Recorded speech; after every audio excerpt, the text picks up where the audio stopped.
పేతురు రాసిన మొదటి పత్రిక 5వ అధ్యాయము. తోటి పెద్దను క్రీస్తు శ్రమలను గూర్చిన సాక్షిని బయలుపరచబడబోవు మహిమలో పాలివాడనునైన నేను మీలోని పెద్దలను హెచ్చరించుచున్నాను.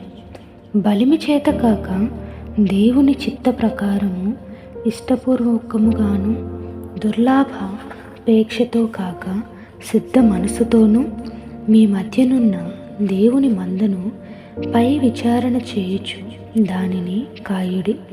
మీకు అప్పగింపబడిన వారిపైన ప్రభువునైనట్టుండక మందకు మాదిరులుగా ఉండుడి. ప్రధాన కాపరి ప్రత్యక్షమైనప్పుడు మీరు వాడబారని మహిమ కిరీటము పొందుదురు. చిన్నలారా, మీరు పెద్దలకు లోబడి ఉండుడి.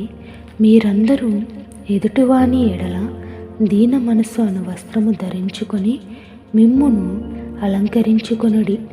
దేవుడు అహంకారులను ఎదిరించి దీనులకు కృప అనుగ్రహించును. దేవుడు తగిన సమయమందు మిమ్మును హెచ్చించునట్లు ఆయన బలిష్టమైన చేతి క్రింద దీన మనస్కులై ఉండుడి. ఆయన మిమ్మును గూర్చి చింతించుచున్నాడు గనుక మీ చింత యావత్తు ఆయన మీద వేయుడి. నిబ్బరమైన బుద్ధి గలవారై మెలకువగా ఉండుడి.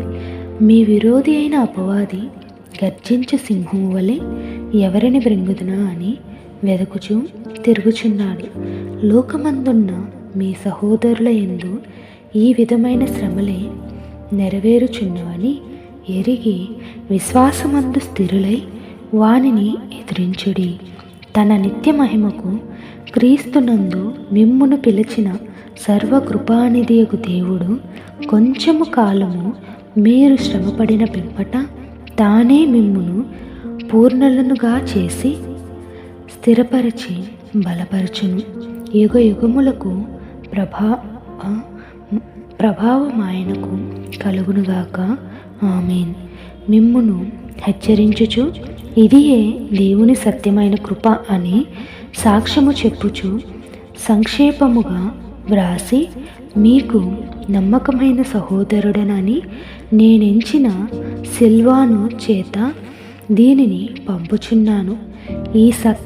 ఈ సత్య కృపలలో నిలకడగా ఉండుడి. బబులోనులో మీ వలె నేర్పరచబడిన ఆమెయు నా కుమారుడైన మార్కును మీకు వందనములు చెప్పుచున్నారు. ప్రేమగల ముద్దుతో ఒకనికి ఒకడు వందనములు చేయుడి. క్రీస్తునందున్న మీకందరికీ సమాధానము కలుగునుగాక. ఆమేన్.